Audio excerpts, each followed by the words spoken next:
Hello and welcome back to our YouTube channel Legal Odissi.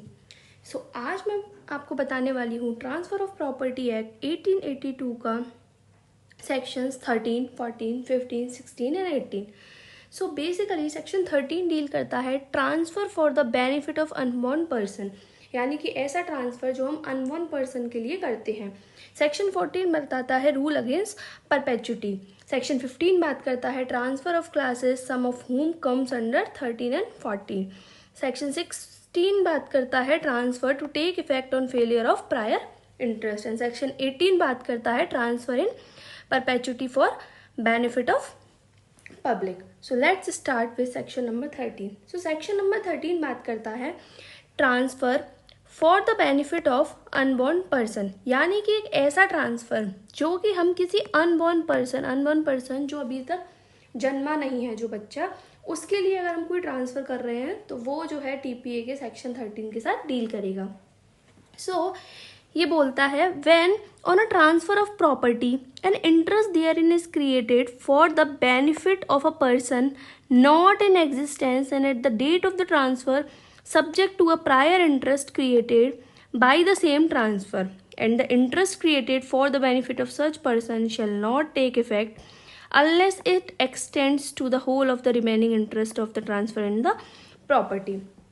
यानी कि अब हम इसे सिंपल लैंग्वेज में समझते हैं। तो सबसे पहला सेक्शन 13 होने के लिए एक तो क्या है, हम अनबॉर्न पर्सन में पहला तो क्या है, प्रायर लाइफ इंटरेस्ट क्रिएट कर दें, प्रायर लाइफ इंटरेस्ट। और दूसरा क्या है, कहता है कि remaining interest of the transfer in the property, यानी कि जो भी रिमेनिंग इंटरेस्ट होगा उस प्रॉपर्टी में वो अनबॉर्न पर्सन को चला जाएगा, तभी तो हमारी प्रॉपर्टी अनबॉर्न पर्सन के बेनिफिट में होगी।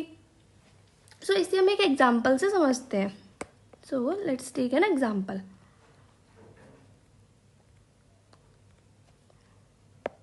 देखो, अगर बी को प्रॉपर्टी ट्रांसफर करनी है, ठीक है, और यहाँ पे बी जो है वो अभी अनबॉर्न चाइल्ड है, ओके। तो जब बी को प्रॉपर्टी ट्रांसफर करनी है तो उसको पहले एक प्रायर लाइफ इंटरेस्ट क्रिएट करना पड़ेगा। और ये प्रायर लाइफ इंटरेस्ट क्रिएट करेगा वो कैसे, कि ए जो है वो सी को ट्रांसफर कर दे। सी कौन है, एक लिविंग पर्सन है, ओके, जो कि मेजर है, मतलब जो भी ट्रांसफर ऑफ प्रॉपर्टी के लिए जो भी चीज़ें चाहिए वो वैलिड पर्सन है सी।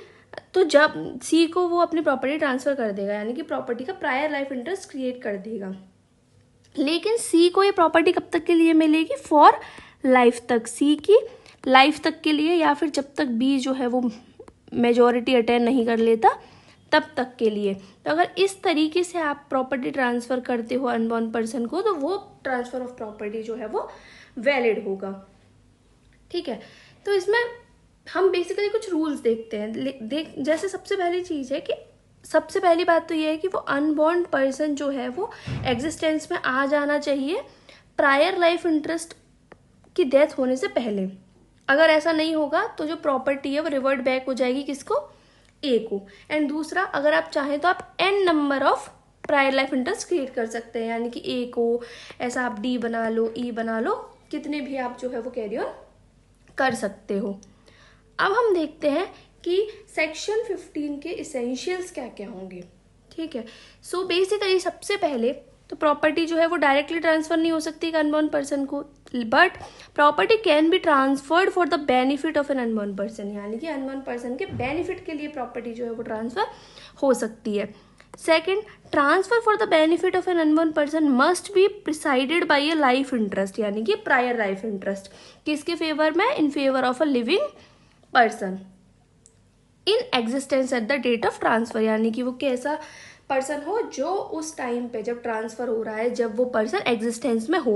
और थर्ड होगा कि सिर्फ और सिर्फ प्रॉपर्टी में जो एब्सोल्यूट इंटरेस्ट है वो पूरा जो है वो अनबॉर्न पर्सन के फेवर में होना चाहिए। कोई भी ऐसा कि लिमिटेड या लाइफ इंटरेस्ट जो है वो अनबॉर्न पर्सन को ट्रांसफर नहीं होगा। लिमिटेड या लाइफ इंटरेस्ट मतलब कि अगर आप अनबॉर्न पर्सन को आप एक प्रॉपर्टी ट्रांसफर कर रहे हो और बोल रहे हो कि जब तक ये जिंदा रहेगा तब तक प्रॉपर्टी इसके पास रहेगी, आगे इसके बच्चों को सो ऑन चली जाएगी। ये रूल बेसिकली हम सेक्शन 14 में भी देखते हैं। This is all about section 13। अब हम इसका एक केस लॉ डील करते हैं। सो केस, ये लैंडमार्क जजमेंट है गिरीश दत्ता वर्सेस दाता बिन 1934 का। सो इसके फैक्ट्स हैं कि A made a gift of her property to her nephew daughter B for life and then absolutely to B's male descendants if she should have any, but in the absence of any male child of B, B's daughter without power of alienation, and if B has no descendant male or female, then to her nephew, and B died issueless। यानी कि ए ने एक property जो है उसका जो नेफ्यू की जो डॉटर है बी, उसको फॉर लाइफ के लिए दे दी, और उसके बाद उसने बोला कि अगर बी को कोई मेल डिसेंडेंट्स होते हैं तो उसके डिसेंडेंट्स को, यानी कि बी के बेटे को, फिर देन उसके बेटे को, फिर देन उसके बेटे को, और अगर उसके कोई मेल बेटा नहीं है तो बी की जो बेटी होगी उसके पास वो प्रॉपर्टी जो है वो चली जाएगी। लेकिन यहाँ क्या होता है, बी जो है इशूलेस मर जाती है, यानी कि ना उसके कोई भी बच्चे नहीं होते। अब यहाँ court held that the gift for life to be was valid, यानी कि बी की लाइफ टाइम के लिए जो गिफ्ट बनाया गया था वो वैलिड है, because B was a living person at the date of transfer. But जो गिफ्ट हुआ है in favour of B's daughter was void under section 13 of TPA because she was given only limited interest. Section 13 में हमने क्या पढ़ा था कि limited interest या लाइफ इंटरेस्ट आप जो है वो अनवन पर्सन के लिए ट्रांसफर नहीं कर सकते, और यहाँ पे लिमिटेड इंटरेस्ट था कि उसकी जो बेटी या मेल जो बेटे होंगे उनके बाद उनके बच्चों को चले जाएंगे। So she had not given absolute interest since this transfer was invalid, so the subsequent transfer depending on it also failed. इसलिए इसके बाद वाला जब यही पहला प्रायर ट्रांसफर फेल हो गया, यानी कि उसकी बेटी के पास ही नहीं आ रहा, तो उसके बाद आने वाले लोगों के का तो वो एब्सोल्युटली फेल हो गया। So this is section 13। I hope कि ये एकदम क्लियर होगा। Now section 14। सेक्शन 14 बात करता है रूल अगेंस्ट परपेचुटी। परपेचुटी का मतलब होता है इनडेफिनिट टाइम पीरियड के लिए ट्रांसफर कर देना। जैसे हमने अभी केस में देखा था कि उसने बोला कि उसके बेटे को, फिर उसके बेटे को, अगर बेटा नहीं है तो बेटे को, तो ये होता है कि पीढ़ी या बोलो आपकी पीढ़ी दर पीढ़ी ट्रांसफर कर लेना। सो पहले हम डायरेक्ट लैंग्वेज देखेंगे। So no transfer of property can operate to create an interest which is to take effect after the lifetime of one or more living person at the date of such transfer. यानी कि पहला point तो ये है कि आप ऐसा कोई लाइफ इंटरेस्ट क्रिएट नहीं कर सकते, आप ऐसी कोई प्रॉपर्टी जो है वो ट्रांसफर नहीं कर सकते जो कि एक पर्सन से दूसरे पर्सन, दूसरे पर्सन से तीसरे पर्सन को जाए। यानी कि फॉर एग्जांपल ए ने एक प्रॉपर्टी ट्रांसफर की बी को, और उसने बोला कि आपके पास ये कब है, फॉर लाइफ तक है। उसके बाद बी के सन को, उसके बाद उसने बोला बी का सन सी है, उसके बाद सी के सन को चले जाए, फिर डी के सन को चले जाए, है ना, इसका सन ई है। सो पीढ़ी दर पीढ़ी, सो ऐसा ट्रांसफर जो है वो इनवैलिड हो जाएगा। Second point, and the minority of such person who shall be in existence at the expiration of date period. और दूसरा, अगर आप कोई भी ऐसा ट्रांसफर कर रहे हो जो कि एक पर्सन के मेजर होने के बाद भी आप प्रॉपर्टी जो है होल्ड कर रहे हो, मेजर होने के बाद भी आप उसे नहीं दे रहे हो, जैसे कि फॉर एग्जांपल आपने किसी अनबॉर्न पर्सन के फेवर में किया और बोल दिया कि इसको ये प्रॉपर्टी जब मिलेगी जब ये 22 का हो जाएगा। सो इसकी डेट ऑफ मेजोरिटी क्या है, 18 ईयर्स। सो ये जो 22 ईयर्स वाला ये है, ये फेल हो जाएगा। तो जब भी आप प्रॉपर्टी को होल्ड नहीं कर सकते, तो ये वाला ट्रांसफर भी इनवैलिड ट्रांसफर हो जाएगा। और थर्ड है, and to whom if he attains full age the interest created is to belong। यानी कि और जब उसकी जो फुल एज है जो लिखा हुआ है वो जब कंप्लीट हो जाए तब भी आप जो है प्रॉपर्टी को सामने वाले को नहीं दे रहे हो, तो ये वाला ट्रांसफर भी जो है वो इनवैलिड हो जाएगा। ओके, तो यहाँ हम देखते हैं इसके कुछ इसेंशियल्स जो है। सबसे पहले सेक्शन 14 में प्रॉपर्टी देखने के लिए सबसे पहले एक प्रॉपर्टी का ट्रांसफर होना चाहिए। ओके, उसके बाद transfer is for ultimate benefit of an unborn person who is given absolute interest. यानी कि अगर आप पीढ़ी दर पीढ़ी कर रहे हो तो बेसिकली वो भी कहीं ना कहीं अनबॉर्न पर्सन के लिए हो गया। तो अगर आप अनबॉर्न पर्सन के लिए कर रहे हो तो वो एब्सोल्यूट इंटरेस्ट होना चाहिए, लिमिटेड नहीं होना चाहिए। 14 में जो है लिमिटेड को इनवैलिड बताया गया है ना। The vesting of interest in favour of ultimate beneficiary is preceded by life or limited interest of living person. अब जो लिविंग पर्सन है जिसके फेवर में जो प्रॉपर्टी जो है वो ट्रांसफर हो रही है, वो उसके फॉर लाइफ या उसके लिमिटेड इंटरेस्ट के लिए होना चाहिए। The ultimate beneficiary must come into existence before the death of the last preceding living person. यानी कि आप अगर अनबॉर्न पर्सन के फेवर में आप प्रॉपर्टी ट्रांसफर कर रहे हो, तो आपने जो प्रायर लाइफ इंटरेस्ट क्रिएट किया है, मान लो सी, तो इस अनबॉर्न पर्सन को सी की डेथ से पहले ही एग्जिस्टेंस में आ जाना है। अगर मान लो सी पहले ही मर जाता है और अनबॉर्न पर्सन का जन्म हुआ ही नहीं है, तो यहाँ पे ये जो ट्रांसफ़र है वो इनवैलिड हो जाएगा और ये प्रॉपर्टी अगेन जिससे मान लो ए से आई है तो ए को ही रिवर्ट बैक हो जाएगी। Vesting of interest in favour of ultimate beneficiary may be postponed only up to the life or lives of living person plus minority of ultimate beneficiary but not beyond that minority or period of gestation। यानी कि जो property है, ये जो सी है जो prior life interest यहाँ create कर रहा है, ये प्रॉपर्टी अब कब तक होल्ड कर सकता है, अपने लाइफ टाइम तक, या फिर उस पर्सन की माइनॉरिटी तक, यानी कि जब तक उसकी माइनॉरिटी ख़त्म नहीं हो जाती, वो मेजॉरिटी अटेन नहीं कर लेता तब तक, या फिर पीरियड ऑफ गेस्टेशन तक, यानी कि वो जब मदर की वॉर्म में आ जाता है, आने के बाद अगर इसकी डेथ हो जाती है तो प्रॉपर्टी जो है वो अनबॉर्न पर्सन को ट्रांसफ़र हो जाएगी। तो यहाँ पे एक केस है, ये भी एक लैंडमार्क केस है, सौंदर्य राजन वर्सेस CM नटराजन, ये 1925 का केस है। So in this case Privy Council held that if at the time of transfer it is not known that whether the court will appoint a guardian for minor or not, then section 14 of TPA is enforced, according to which the normal period of the minority is 18 years. Thus the transfer can be postponed up to the lifetime of the ultimate beneficiary। यानी कि इसमें court क्या बोलती है कि जब अगर पता नहीं है कि कोर्ट जो है गार्जियन किसे अपॉइंट कर रही है माइनर का, तो सेक्शन 14 यहाँ पे एनफोर्स होगा, और जब तक उस माइनर अपनी माइनॉरिटी अटेन नहीं कर लेता 18 ईयर्स, तब तक के लिए जो प्रायर लाइफ इंटरेस्ट जो क्रिएट हुआ है अल्टीमेटली जो बेनिफिशियरी है वो तब तक के लिए होल्ड कर सकता है। Now section 15। So section 15 basically बात करता है transfer of class some of whom comes under section 13 and 14। यानी कि इसमें बेसिकली उन ट्रांसफर्स की बात की गई है जो ट्रांसफर सेक्शन 13 और सेक्शन 14 में होते हैं। तो section 15 states that if on transfer of property an interest is created for benefit of a class of persons about some of whom the interest fails by reason of rules contained in section 13 and 14, such interest fail regarding such person only and not regarding the whole class.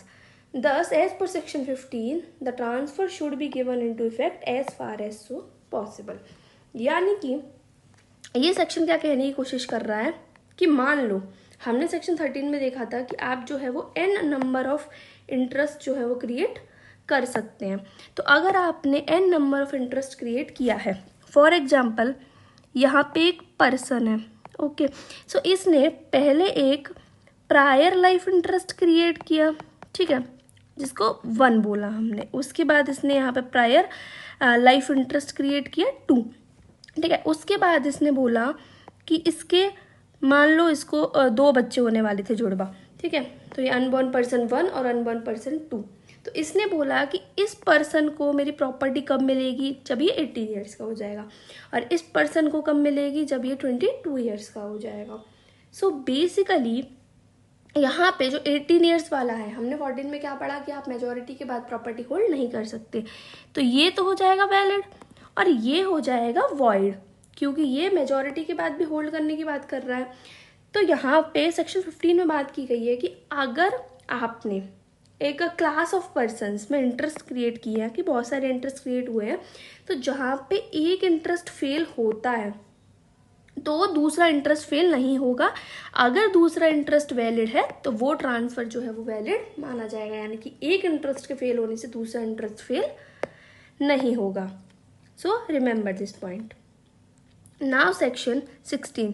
तो section 16 basically बात करता है transfer to take effect on failure of prior interest, यानी कि prior interest ही अगर fail हो जाएगा तो ट्रांसफर का इफेक्ट क्या रहेगा। So where by reason of any of the rules contained in section 13 and 14, an interest created for the benefit of a person or a class of persons fails regarding such person or the whole of such class, any interest created in the same transaction intended to take effect or upon failure of such prior interest also fail। यानी कि ये कहने की कोशिश कर रहा है कि अगर एक प्रायर इंटरेस्ट ही फेल हो गया, ठीक है, जो आपने मान लो यहाँ 2 प्रायर इंटरेस्ट जो है वो क्रिएट किए थे, ओके तो इनमें से एक प्रायर लाइफ इंटरेस्ट जो आपने क्रिएट किया था वो था मेजर, दूसरा आपने मान लो अनसाउंड माइंड का पर्सन और जो या फिर जो 10 ईयर्स का बच्चा है उसको आपने प्रायर लाइफ इंटरेस्ट यहाँ क्रिएट कर दिया, ठीक है, अनबॉर्न पर्सन के लिए। तो ये तो यहाँ फेल हो गया ना। तो जैसे ही ये प्रायर लाइफ इंटरेस्ट अगर आपका फेल हो जाता है तो आपका जो ट्रांसफ़र है वो भी फेल हो जाएगा, ट्रांसफ़र आपका माना नहीं जाएगा। तो यही बात करता है सेक्शन 16 की, अगर प्रायर लाइफ इंटरेस्ट फेल हो जाएगा तो आपका ट्रांसफ़र भी जो है वो फेल माना जाएगा। सेक्शन 18 बात करता है transfer in perpetuity for benefit of public, यानी कि ये जो है सेक्शन 18 जो है वो सेक्शन 14 का एक्सेप्शन है। यानी कि सेक्शन 14 बात करता है कि आप जो है प्रॉपर्टी को पीढ़ी दर पीढ़ी जो है वो होल्ड नहीं कर सकते, लेकिन यहाँ क्या बोल रहा है कि आप वो प्रॉपर्टी होल्ड कर सकते हो अगर उससे पब्लिक का बेनिफिट हो रहा है तो। सबसे पहले इसमें the restrictions in section 14, 16 and 17 shall not apply in the case of a transfer of property for the benefit of public in the advancement of religion, knowledge, commerce, health, safety or any other। यानी कि अगर कोई hospital है, ठीक है, या फिर कोई एजुकेशनल इंस्टीट्यूशन है, कोई रिलीजन है, अगर आप उसको ट्रांसफ़र कर रहे हो आपकी पीढ़ी दर पीढ़ी क्योंकि वो जो चीज़ बनी है वो बेनिफिट ऑफ पब्लिक बनी है, तो आप ऐसे उसको ट्रांसफ़र कर सकते हो। Is that when a property is transferred for public benefit for the advancement of knowledge, health, religion or any other benefit to mankind, then the said transfer is not void as per the rule against perpetuity. यानी कि ऐसा transfer void नहीं माना जाएगा, valid माना जाएगा, यानी कि सेक्शन 14 का एक्सेप्शन है। This rule is not applied in case when property purchased और हेल्ड बाय ए कॉर्पोरेशन। यानी कि अगर मान लो कोई कॉर्पोरेशन, कोई संस्था है, ठीक है, वो अगर प्रॉपर्टी परचेज कर रही है, होल्ड कर रही है, तो ये सेक्शन जो है वो एप्लीकेबल नहीं होगा। Once the transfer of interest takes place it cannot be bad for remoteness. यानी कि एक बार अगर आपका ट्रांसफर ऑफ इंटरेस्ट ले लिया तो उसको फिर आप रिमोटनेस के लिए आप उसको जो है वो ट्रांसफर नहीं कर सकते, इनवैलिड नहीं कर सकते। Those agreements which do not create any interest in the property are not affected by these rule. यानी कि ऐसे एग्रीमेंट जो कोई इंटरेस्ट प्रॉपर्टी में क्रिएट ही नहीं करते वो इस रूल से, मतलब जो इंटरेस्ट ही क्रिएट नहीं कर रहे, तो वहाँ प्रॉपर्टी ट्रांसफ़र कैसे हो सकती है। So that's all for today. Thank you. I hope you like this video. So like, share and subscribe. Thank you.